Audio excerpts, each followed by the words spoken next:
Assalamualaikum warahmatullahi wabarakatuh. Selamat pagi ibu-ibu semuanya. Alhamdulillah sehat. Alhamdulillah sehat luar biasa. Pertama-tama marilah kita ucapkan puji syukur kehadirat Allah Subhanahu wa taala karena pada hari ini kita masih bisa bertemu dan berkumpul kembali dalam rangka acara menebarkan pemahaman dan penerapan pengalaman budaya positif untuk calon guru penggerak angkatan 9. Saya Nisriani dari SMP Negeri 6 Dumai.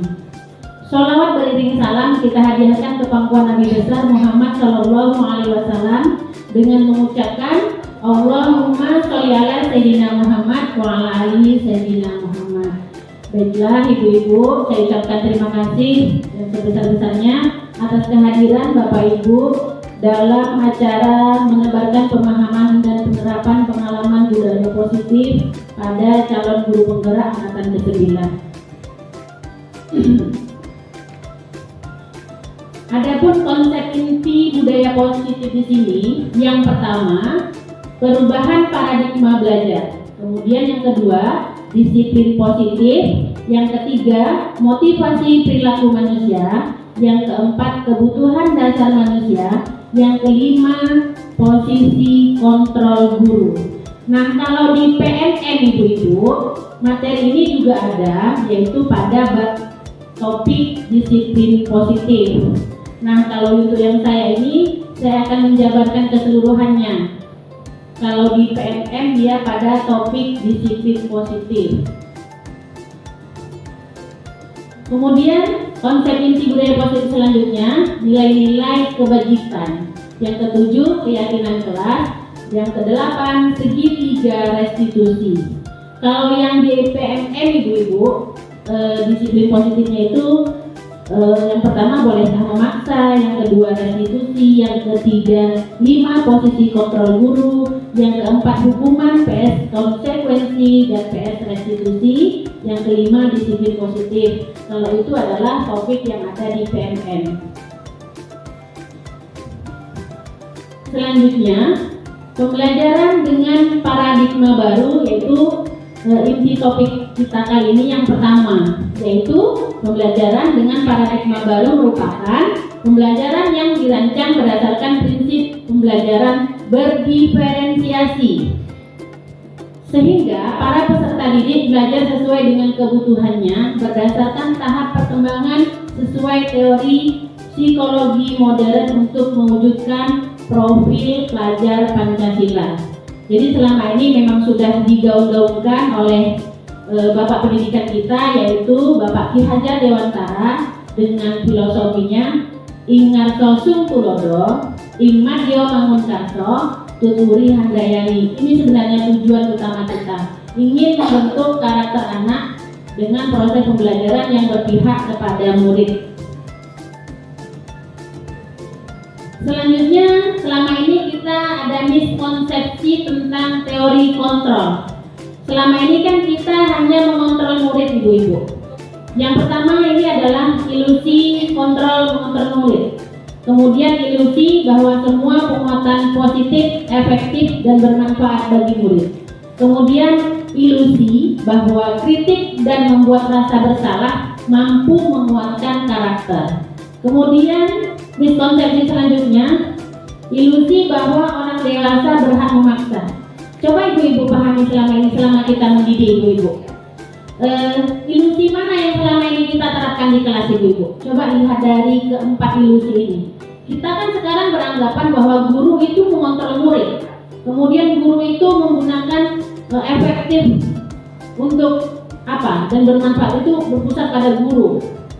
Kemudian ilusi bahwa kritik dan membuat rasa bersalah mampu menguatkan karakter, membuat merasa bersalah terhadap siswa. Kemudian kritik bahwa ilusi bahwa orang dewasa berhak memaksa. Contohnya saya kepada anak saya, karena anak saya jadi lebih sering memaksa kehendak saya dalam hal apapun. Misal dia ingin memilih warna merah, tapi saya memaksanya harus warna hijau. Karena punya rasa takut karena dia posisinya sebagai anak, saya memaksa. Itu intinya. Iya, tidak boleh seperti itu. Jadi kita harus sesuai kemampuan anak, sesuai keinginan anak, sesuai dengan kodrat dan zamannya. Tapi kalau keinginan anak tersebut dia belum paham bahwa itu kurang baik untuknya, ya, kita sebagai guru itulah tugas guru kita menuntun dan mengarahkan anak. Ing madyo mangun karso, tuturi handayani. Itu yang kita terapkan. Terima kasih Bu Asima. Kemudian kita lanjutkan. Mengubah paradigma stimulus respon ke pendekatan teori kontrol. Di sebelah kiri ada stimulus respon, di sebelah kanan ada teori kontrol. Kalau stimulus responnya realitas, kebutuhan kita bersama, nah teori kontrolnya realitasnya kebutuhan kita berbeda. Jadi sesuai dengan kebutuhan anak masing-masing. Kemudian semua orang melihat hal yang sama kalau di stimulus respon. Kalau di teori kontrolnya, setiap orang memiliki gambaran yang berbeda. Kalau di stimulus respon, kita mencoba mengubah orang agar berpandangan sama dengan kita. Padahal sebenarnya sekarang tidak boleh seperti itu. Kita merubah pemahaman pandangan orang lain tentang dunia. Kemudian perilaku buruk dilihat sebagai suatu kesalahan kalau stimulus responnya. Kalau teori kontrolnya, semua perilaku memiliki tujuan, baik itu negatif ataupun negatif ya Ibu. Kemudian orang lain bisa mengontrol saya kalau stimulus responnya. Kalau teori kontrolnya, hanya Anda yang bisa mengontrol diri Anda. Jadi diri kita lah sendiri yang bisa mengontrol diri masing-masing. Kemudian saya bisa mengontrol orang lain, Anda tidak bisa mengontrol orang lain. Pemaksaan Anda pada saat bujukan gagal, teori kontrolnya kolaborasi dan konsensus penciptaan pilihan-pilihan baru. Kemudian yang terakhir, model berpikir menang atau kalah. Sementara teori kontrolnya model berpikir menang, sama-sama menang.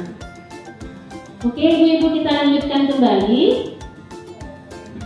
Nah, di sini ada disiplin positif, Ibu-ibu. Ini adalah materi yang ada di PNN yang sudah kita tonton videonya bersama. Kita sudah mengerjakan refleksinya, kemudian juga kita sudah mengerjakan post-testnya. Apa itu disiplin positif? Disiplin positif berasal dari kata disiplina yang artinya belajar. Disiplin mengacu pada disiplin diri yang memiliki tanggung jawab terhadap apa yang dilakukannya berdasarkan nilai-nilai yang diyakini. Kemudian disiplin positif merupakan salah satu cara penerapan disiplin yang bertujuan untuk menumbuhkan kesadaran serta memberdayakan peserta didik tanpa imbalan atau penghargaan, ancaman atau hukuman. Jadi sebagai pendidik tujuan kita adalah menciptakan peserta didik yang memiliki disiplin diri sehingga mereka berperilaku mengacu kepada nilai-nilai kebajikan universal dan memiliki motivasi intrinsik dalam perubahan perilaku ke arah yang lebih baik. Jadi selama ini kita selalu memberikan ujian atau memberikan hadiah kepada anak ketika dia berprestasi. Kalau menurut disiplin positif itu sebenarnya tidak boleh gitu. Kita tidak boleh memberikan hadiah. Karena apa? Akibat hadiah yang kita berikan bisa menjadi ketergantungan. Seandainya kita tidak bisa memberikan hadiah, mereka tidak mau lagi mengerjakan itu. Seandainya kita tidak punya reward untuk dia bermalas-malasan untuk mengerjakan apa yang sudah menjadi tanggung jawabnya. Jadi kita tegaskan kembali, memberikan hadiah tidak dibolehkan untuk menerapkan disiplin positif. Ada istilahnya dihukum oleh penghargaan. Kemudian bagi anak yang tidak dapat reward, tidak dapat penghargaan, ada kecemburuan sosial Ibu-ibu.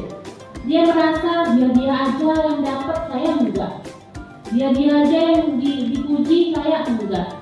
Jadi kita sebagai guru hendaknya menciptakan lingkungan belajar menarik menarik dan menyenangkan agar terciptanya pendidikan yang berkualitas, anak-anak yang berkualitas. Begitu ya Ibu. Nah, nilai-nilai kebajikan, nilai-nilai yang disepakati bersama, lepas dari suku, bangsa, agama, bahasa maupun latar belakang. Di sini ada 3 contoh nilai kebajikan suatu organisasi. Yang pertama, profil pelajar Pancasila, yang isinya ibu-ibu semuanya udah paham, kali udah hafal, udah ingat. Apa itu?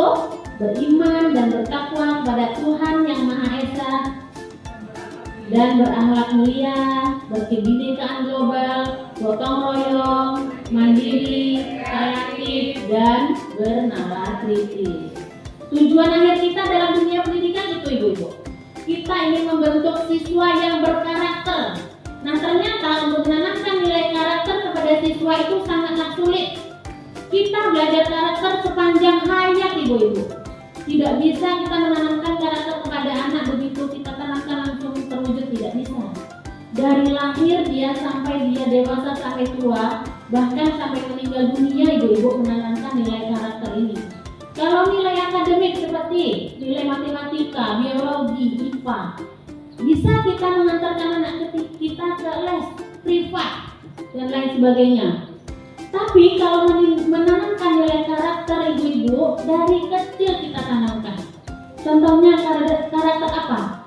Ada etika, sopan santun, bagaimana berbicara dengan orang yang lebih tua, bagaimana kita menyikapi orang yang lebih tua.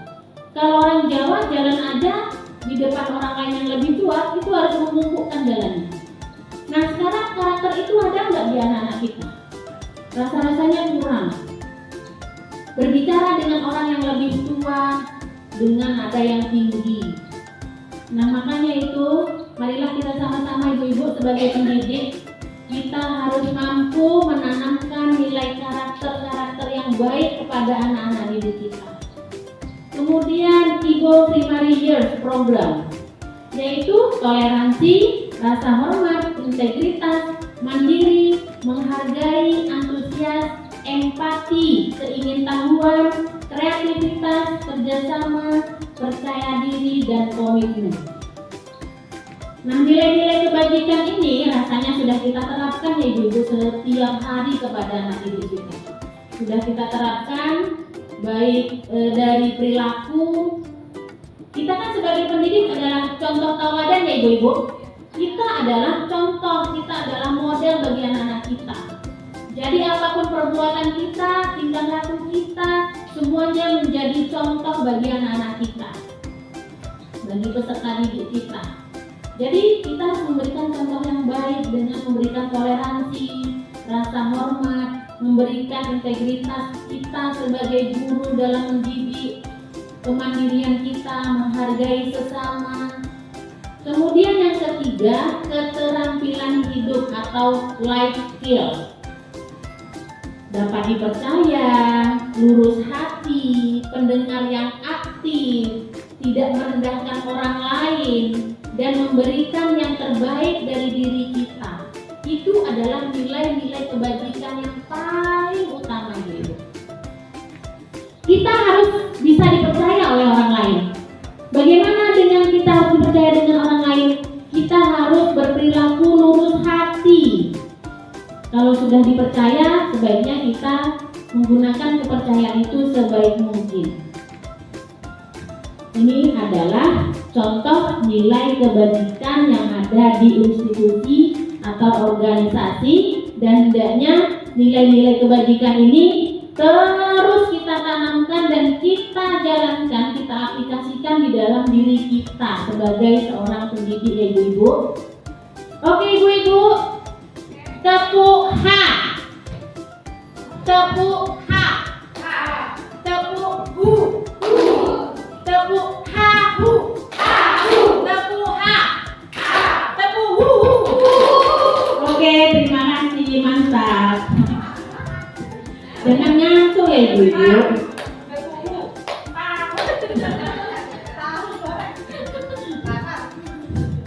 Kita lanjutkan. Ini ada kebutuhan dasar manusia. dasar manusia. Apa itu? Apa makna dari kebutuhan dasar manusia? Kebutuhan dasar manusia adalah segala sesuatu yang kita lakukan untuk mendapatkan apa saja yang kita inginkan. Seluruh tindakan yang kita lakukan memiliki tujuan tertentu dan semua usaha terbaik yang kita lakukan adalah dalam rangka agar kebutuhan dasar kita terpenuhi dengan baik. Apa saja kebutuhan dasar kita, ibu-ibu? Nih dia, ada 5 kebutuhan dasar manusia. Yang pertama, kebutuhan untuk bertahan hidup. Yang kedua, kasih sayang dan rasa diterima. Yang ketiga, penguasaan. Yang keempat, kebebasan. Yang kelima, kesenangan. Nah, yang pertama, kebutuhan bertahan hidup. Apa maksudnya? Apa aja kebutuhan bertahan hidup kita, ibu-ibu? Oke, makan, minum, ya, keamanan. Apalagi maksudnya?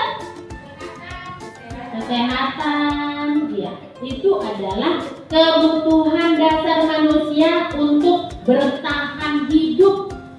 Itu kebutuhan dasar pokok kita. Makan, tempat tinggal, keamanan, kesehatan, agar kita mampu bertahan hidup. Itu kebutuhan dasar kita.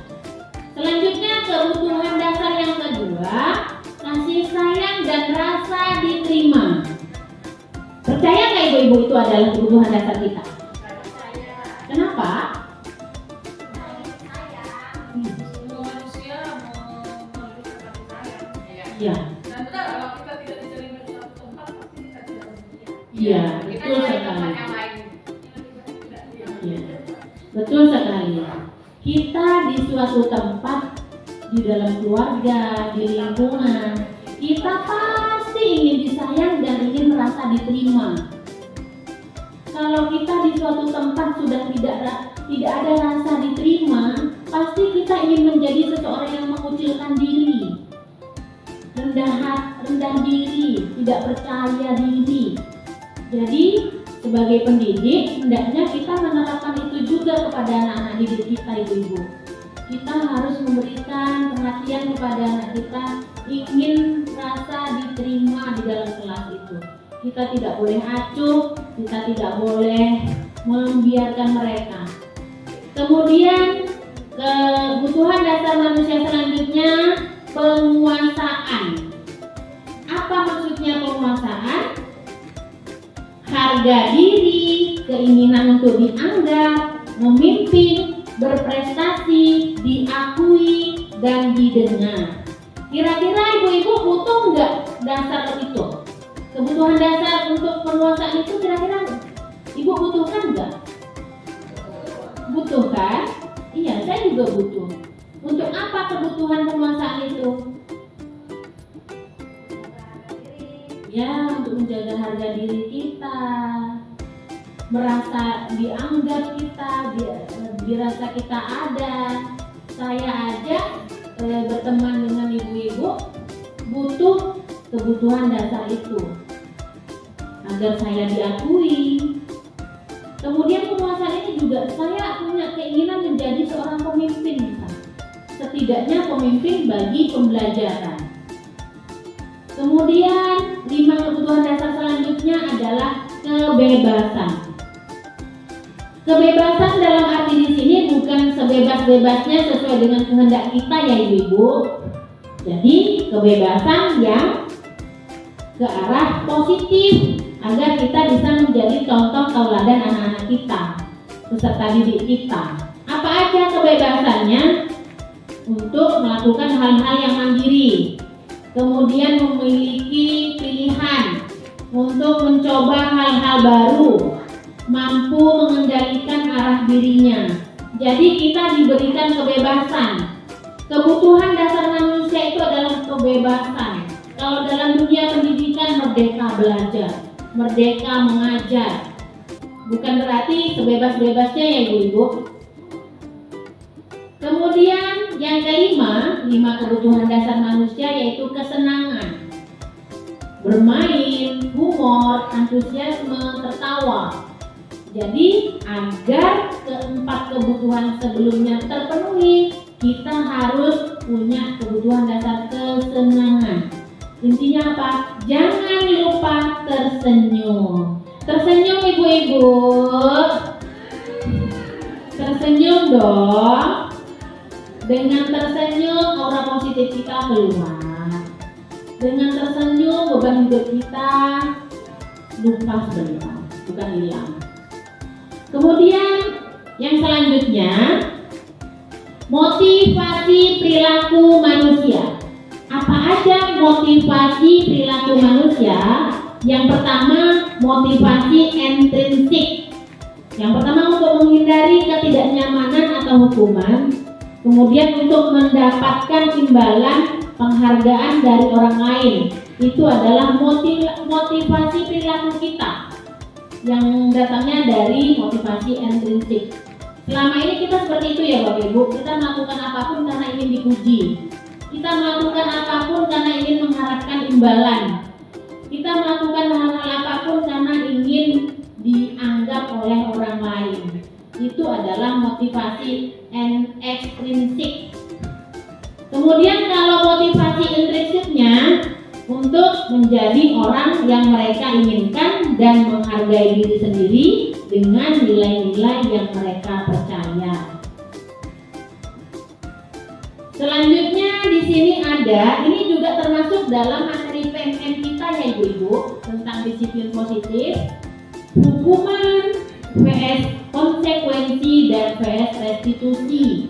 Apa sih hukuman itu? Hukuman sifatnya tidak terencana, dia tiba-tiba. Kemudian murid tidak tahu apa yang akan terjadi sehingga tidak dilibatkan. Kemudian bersifat satu arah. Kemudian hukuman berupa fisik atau psikis. Contohnya hukuman ketika kita mengajar, ketika kita menerangkan, ada anak-anak yang bermain sendiri, tidak mendengarkan ketika kita menjelaskan. Kemudian kita menegur, "Hai Budi, kamu bermain aja." Ibu menerangkan, kamu tidak tahu, tidak mendengarkan. Itu adalah kata-kata yang termasuk hukuman ibu-ibu. Hukuman dalam bentuk verbal, ucapan. Iya, itu hukuman. Beda. Kemudian hukuman yang sifatnya fisik bisa ketika anak tidak mengerjakan PR, kita suruh dia berdiri di depan kelas. Itu tidak boleh ibu-ibu, itu adalah hukuman yang nantinya kalau kita terapkan itu, anak-anak menjadi muncul rasa tidak percaya diri. Nah kemudian konsekuensi. Kalau konsekuensi itu terencana ibu-ibu, disepakati sesuai peraturan, murid tetap dibuat tidak nyaman, sikap guru harus memonitor murid. Kalau konsekuensi itu contohnya kita membuat keyakinan kelas. Keyakinan yang ada di kelas kita bisa gini, jangan buanglah sampah pada tempatnya. Itu adalah keyakinan kelas. Nah, bagaimana dengan kalau ada siswa yang melanggar keyakinan kelas tersebut? Maka dia harus membersihkan sampah yang sudah dia buat. Itu adalah konsekuensinya. Nah, konsekuensi adalah akibat dari yang kita kerjakan yang melanggar aturan tadi. Kemudian restitusi. Restitusi yang contohnya di sini adalah proses menciptakan kondisi bagi murid untuk memperbaiki kesalahan. Kemudian proses kolaboratif yang mengajarkan murid untuk mencari solusi sendiri. Itu adalah restitusi. Jadi ada 3 tahapan teori restitusi. Ada menstabilkan identitas, ada memvalidasi tindakan, kemudian yang ketiga ada menanyakan keyakinan kelas. Kemudian di sini ada 5 posisi kontrol guru dalam ini yang sebelumnya. Nah, Jadi kita sebagai guru, posisi kontrol yang mana yang selama ini kita terapkan kepada siswa? Yang pertama adalah posisi kontrol guru sebagai penghukum. Kemudian yang kedua, posisi kontrol guru sebagai pembuat merasa bersalah. Kemudian yang ketiga, posisi kontrol guru sebagai teman. Yang keempat, posisi kontrol guru sebagai pemantau. Yang kelima adalah posisi kontrol guru sebagai manajer. Sekarang coba saya tanya sama ibu-ibu, kalau dari 5 posisi kontrol ini selama ini kita sebagai apa ibu-ibu? Oke, penghukum. Ada yang lain? Selama ini kita sebagai pendidik siswa-siswa kita sebagai wali kelas, 5 posisi kontrol guru ini yang mana yang sudah pernah kita lakukan? Sebagai manajer. Kalau Bu Asima sebagai manajer, kalau Bu Dar sebagai penghukum, kalau Bu Desi pemantau. Oke, apa aja yang dimaksud dengan 5 posisi kontrol guru ini? Ini dia. Contoh penerapan 5 posisi kontrol guru. Nah, di sini kasusnya siswa tidak memakai atribut lengkap saat upacara. Nah, kalau kita sebagai guru penghukum, itu siswanya disuruh hormat bendera selama 1 jam. Kalau kita sebagai penghukum, kalau ada anak yang tidak mengerjakan PR, kita suruh berdiri di depan kelas. Atau kalau ada pelajaran olahraga tidak menggunakan seragam olahraga, siswanya suruh keliling lapangan 2 kali, 5 kali. Itu berarti kita sebagai guru penghukum. Posisi kita sebagai penghukum. Kemudian kalau yang sebelahnya, pembuat merasa bersalah. Pembuat merasa bersalah ini sepertinya sering juga kita lakukan. Misal ketika anak tidak mengerjakan PR, kenapa kamu tidak mengerjakan PR nak? Kamu nggak kasihan ya sama ibu? Itu merasa bersalah jadinya anaknya. Kemudian ini berapa kali ibu, bapak harus memberitahu kamu, kamu selalu saja mengecewakan ibu atau bapak. Itu berarti posisi guru sebagai pembuat merasa bersalah.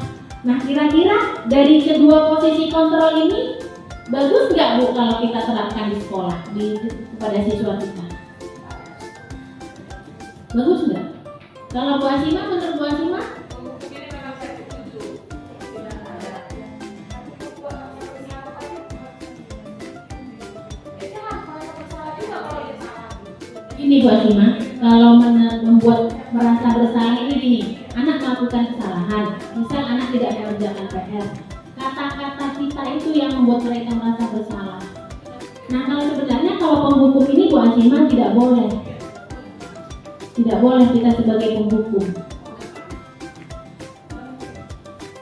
Oke, kita lanjutkan. Yang ketiga, posisi kontrol sebagai teman. Nah, kalau itu saya lihat Bu Desi Tenggar yang selalu dia seperti kepada siswa merasa kepada temannya. Iya. Jadi kalau posisi guru sebagai teman kepada anak dalam arti tidak melebihi batas juga ya ibu-ibu, bukan berarti anak berbicaranya seperti dengan temannya, dia lupa kalau kita gurunya. Tidak boleh seperti itu juga. Nah, kata-katanya biasanya kalau sebagai teman itu seperti ini. Ayo dong, ikuti aturan sekolah. Atau tolong bantu ibu ya, sekali ini aja.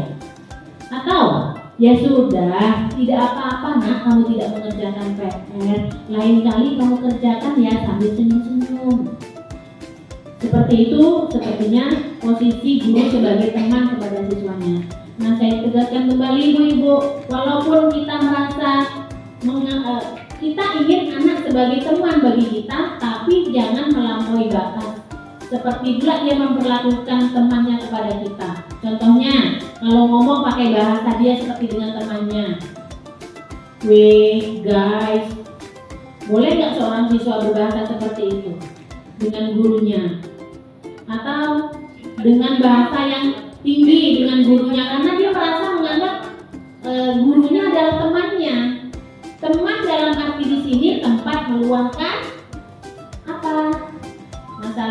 misal sebagai guru BK. Jadi agar dia merasa nyaman, maka menganggap gurunya sebagai teman.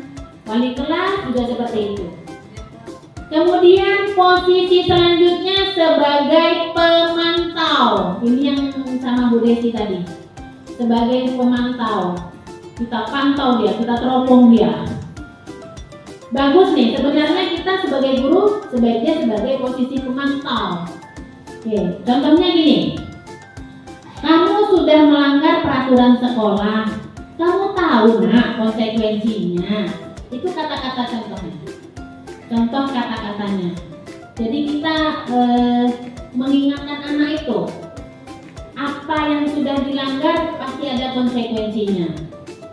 Setelah upacara kamu beli atributnya ya ke koperasi dan jangan diulang lagi. Karena kan kasusnya adalah siswa tersebut tidak memakai atribut saat upacara. Jadi gitu, kamu jangan melanggar peraturan sekolah ya nak. Kamu tahu kan konsekuensinya. Nah, bagaimana solusinya? Setelah ini kamu beli ya atributnya di koperasi sekolah. Nah, tapi jangan diulang sekali lagi ya. Nah, itu misalnya. Kemudian yang terakhir sebagai posisi kontrol guru yaitu sebagai manajer. Ini tadi Bu Asima. Sebagai manajer. Contohnya gini. Apakah kamu tahu kesalahanmu? Ya. Wati, kamu tahu kesalahanmu Wati? Bisa kepada anak seperti itu rasanya. Kira-kira bagaimana kamu memperbaiki kesalahanmu? Nah, sebagai manajer ini Bu, kita harus punya solusi. Kita harus membantu siswa tersebut menyelesaikan permasalahannya. Kita sebagai guru memberi gambaran apa solusinya dari permasalahan yang mereka hadapi. Itu kalau sebagai manajer. Siap Bapak Ibu? Sebagai pemantau dan sebagai teman, sebagai manajer. Oke. Kasih tepuk tangan dulu. Selanjutnya, keyakinan kelas. Mengapa keyakinan kelas? Mengapa bukan peraturan kelas? Siapa yang bisa memberikan pendapatnya? Boleh, Ibu, saya persilahkan.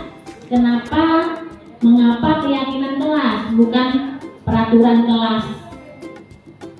Ya, Bu Daryanti.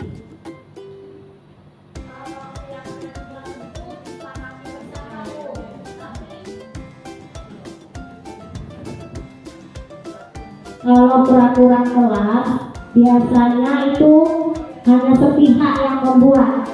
Iya, ada yang berkuasa di situ atas ide satu orang, misalnya guru yang menentukan ini loh peraturan kelas. Tapi kalau keyakinan kelas itu kita bicarakan bersama, kita ambil informasi dari siswa, keyakinan kelas yang mereka inginkan seperti apa, seperti itu Bu.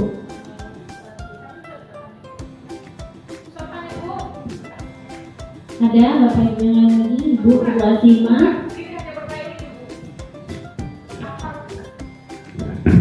Baik, terima kasih. Kami hanya ingin bertanya, apakah keyakinan kelas sama dengan kesepakatan kelas? Terima kasih. Baik, terima kasih. Saya ucapkan kepada Bu Daryanti. Dan pertanyaan muncul dari Ibu kita Bu Asima. Apakah keyakinan kelas sama dengan kesepakatan kelas? Adakah Bapak Ibu, adakah Ibu-Ibu yang bisa memberikan tanggapannya? Dipersilahkan, Bu Windy. Ada? Kalau kesepakatan kelas dengan keyakinan kelas sama dia menggunakan bahasa yang positif, kata-katanya tidak panjang. Seperti yang disampaikan Bu Daryanti tadi ya. Kalau peraturan disepakati oleh pihak, tapi kalau keyakinan kelas disepakati bersama seluruh warga sekolah atau kelas. Makanya sebelum kita membuat keyakinan kelas, kita duduk bersama dulu Bu kepada siswa kita. Misal saya sebagai wali kelas 98, saya duduk bersama dulu untuk menyepakati keyakinan kelas apa aja yang akan kita terapkan di kelas. Sehingga ketika mereka menjalankan keyakinan kelas itu, tidak merasa terbebani.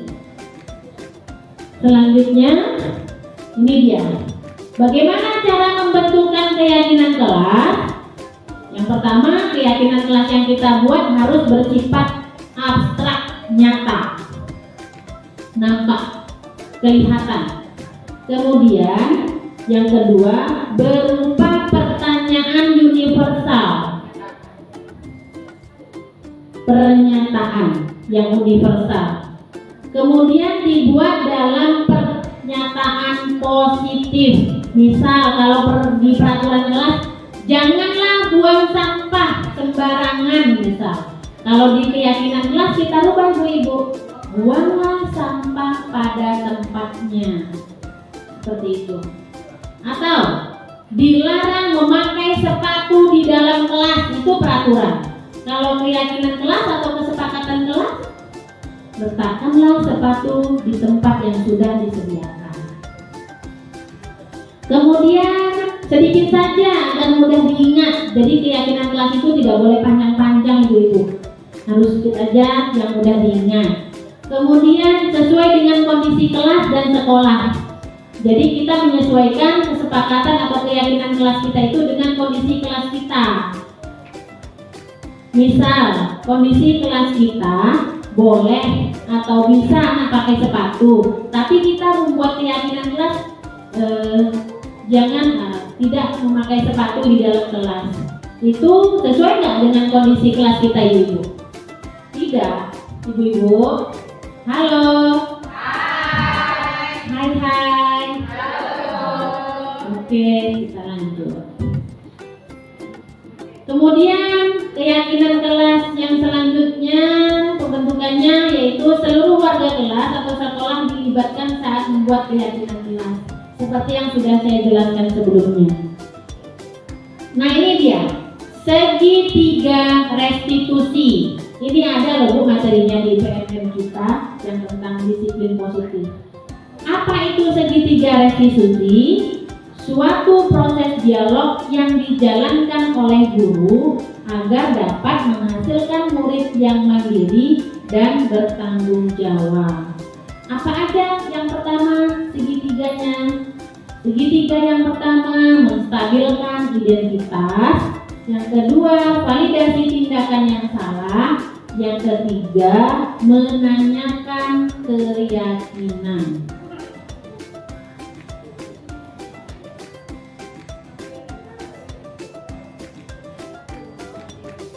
Nah ini dia contoh menstabilkan identitas. Apa itu menstabilkan identitas?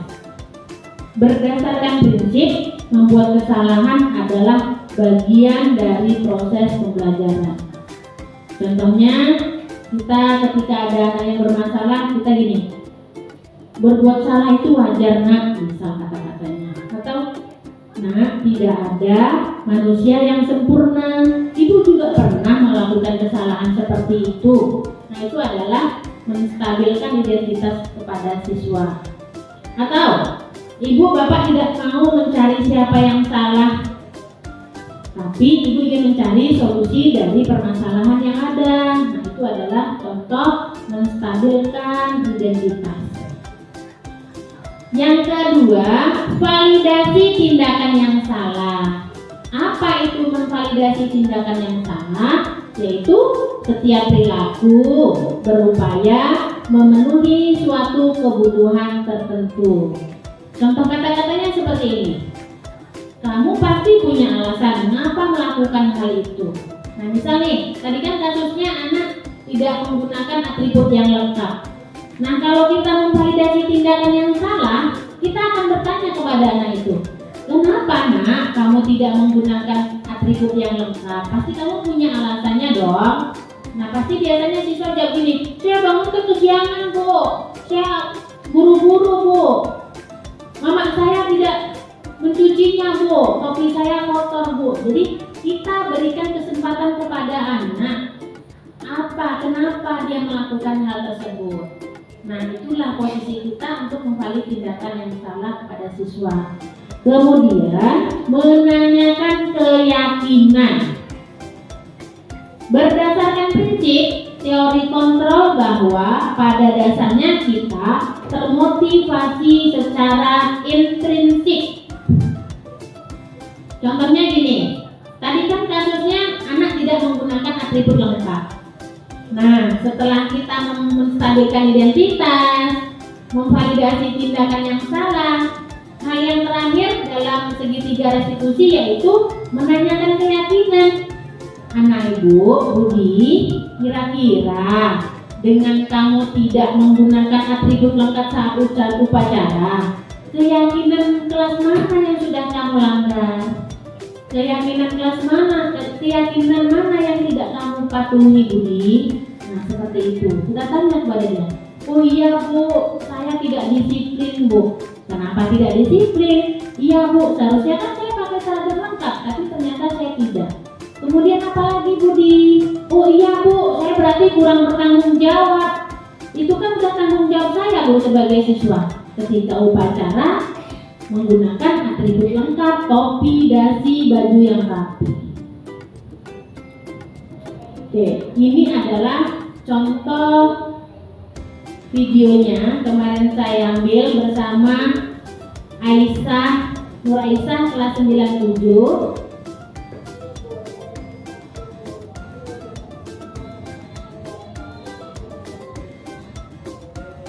Udah dengar ya ibu suaranya?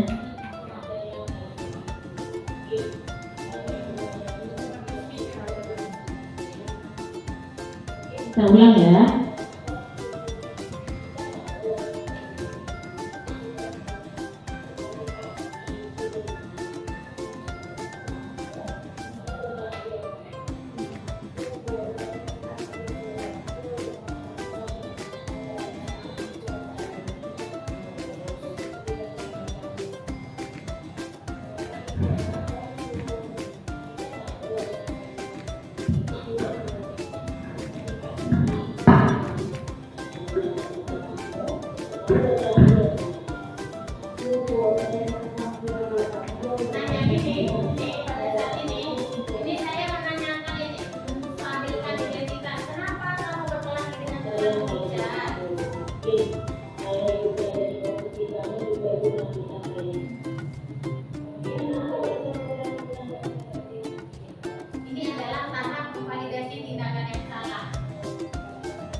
Jadi ibu-ibu, tahapan 3 restitusi ini penerapannya seperti seorang guru BK menangani permasalahan yang ada pada peserta didik. Kita tanya dulu, kenapa dia seperti itu? Kita tanya lagi, kira-kira tindakanmu salah atau enggak? Kemudian kita tanya lagi, kira-kira dengan kamu berbuat begitu, bagaimana cara menyelesaikan permasalahan tersebut? Itu adalah 3 tahapan restitusi dalam menyelesaikan permasalahan kepada peserta didik. Oke, baik ibu-ibu, kira-kira ada yang ingin ditanyakan?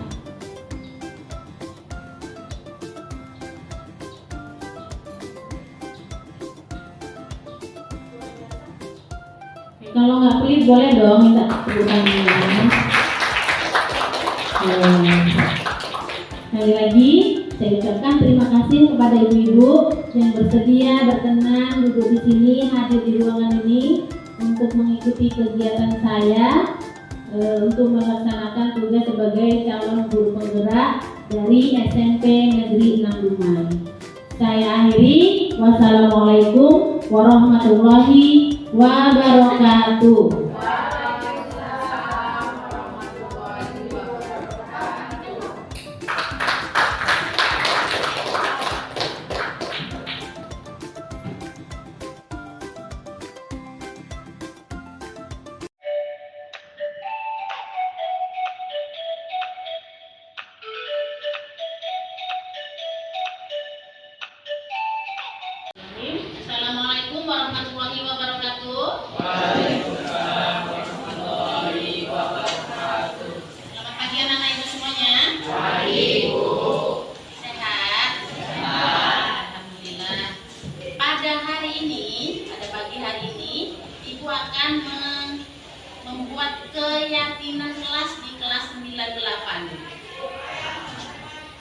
Ada yang tahu apa itu keyakinan? Apa itu keyakinan kelas? Ada yang tahu? Keyakinan kelas itu hampir sama dengan peraturan, hampir sama dengan kesepakatan. Jadi keyakinan kelas itu dibuat berdasarkan kesepakatan kita bersama antara ibu sebagai wali kelas dengan kalian semuanya. Kenapa dibuat keyakinan kelas?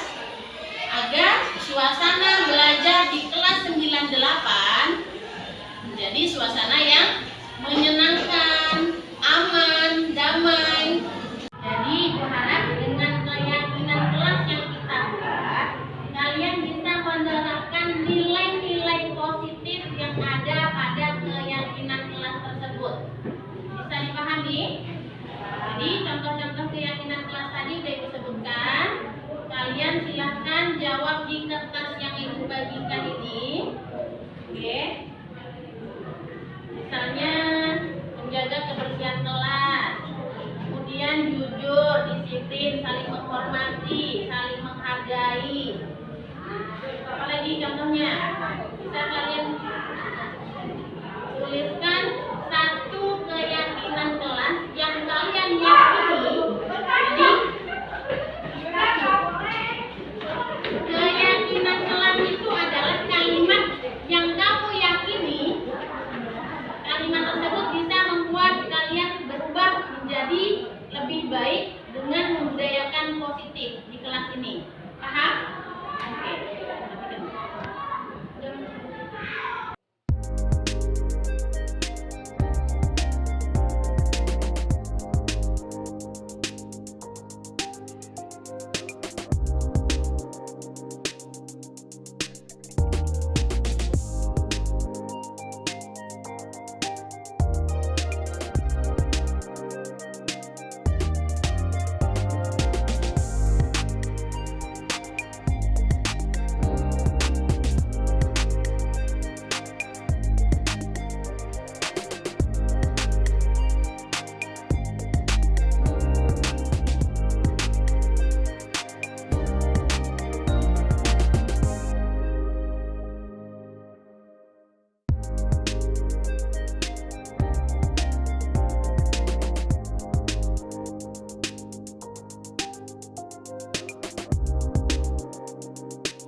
Buat masing-masing kan sudah ditempelkan di sini. Nah, kita kelompokkan lagi yang kalimatnya sama, kita gabungkan. Misal nih, membersihkan kelas, menjaga kebersihan kelas, saling menghormati, ini sama, saling menghormati. Dipikir dilakukan lebih awal nih sama dengan kebersihan kelas, saling bertoleransi. Ini jujur, sama jujur. Ini jujur, saling menghargai, menghormati, jujur, disiplin.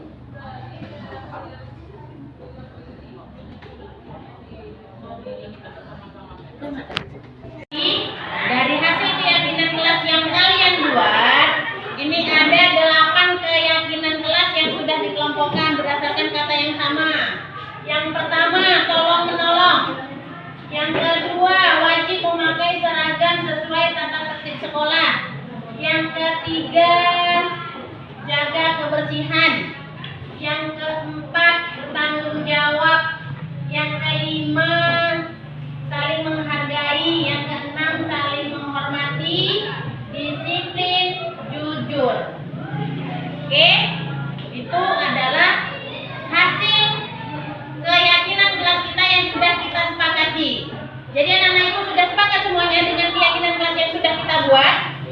Oke, sepakat. Kalau sudah sepakat, silahkan kamu tanda tangan tanda kamu sudah menyepakati keyakinan kelas yang sudah kita buat. Bisa? Oke, silahkan.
Perkenalkan, nama saya Melisa Anggreni dari kelas 98. Perkenalkan, nama saya Budi dari kelas 98.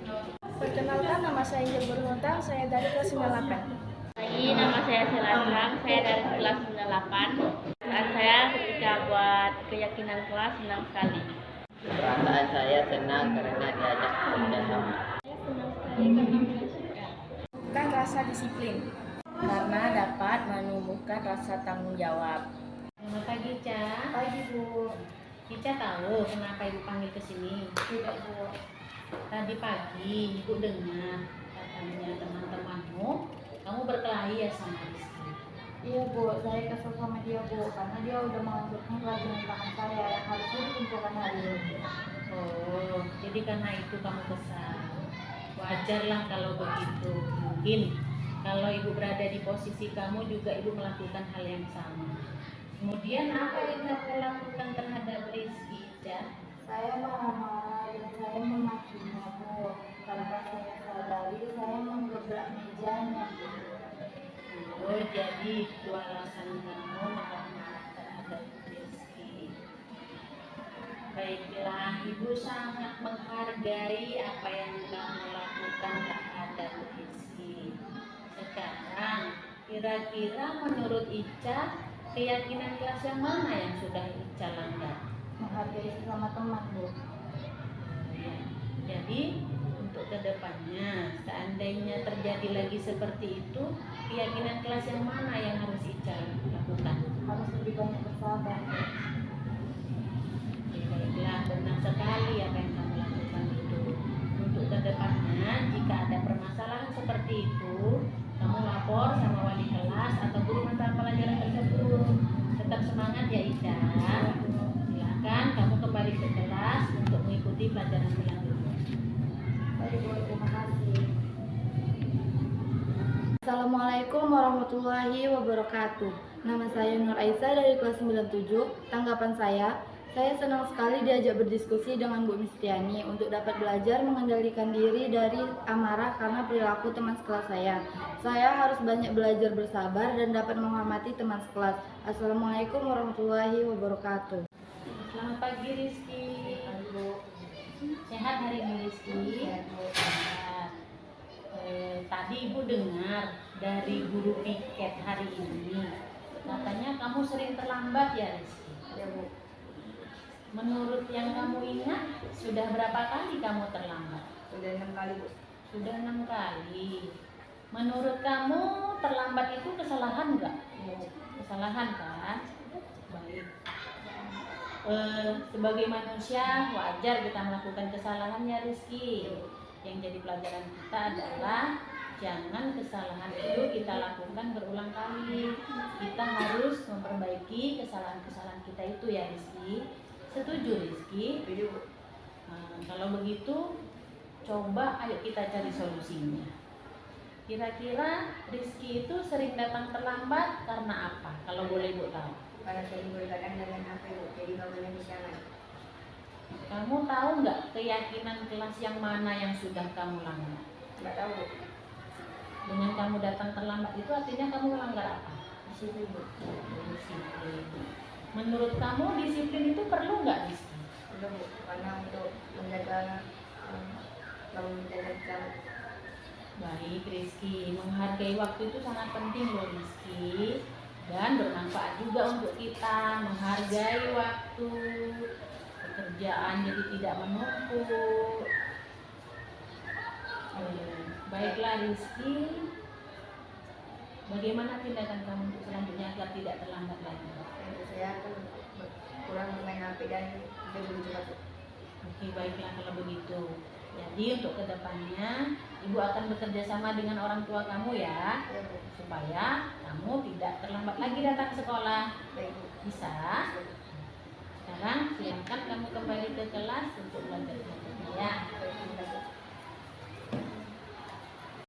Selamat pagi semuanya, nama saya Rizky dari kelas 94. Tanggapan saya sangat senang sekali diajak berdiskusi dengan Bu Misriani tentang untuk dapat belajar disiplin agar tidak bermain HP sampai berlarut malam sehingga tidak terlambat datang ke sekolah. Saya berjanji tidak akan bergadang lagi main HP sampai larut malam untuk bangun kesiangan supaya tidak datang terlambat ke sekolah. Oke, sekian terima kasih dari saya. Selamat pagi.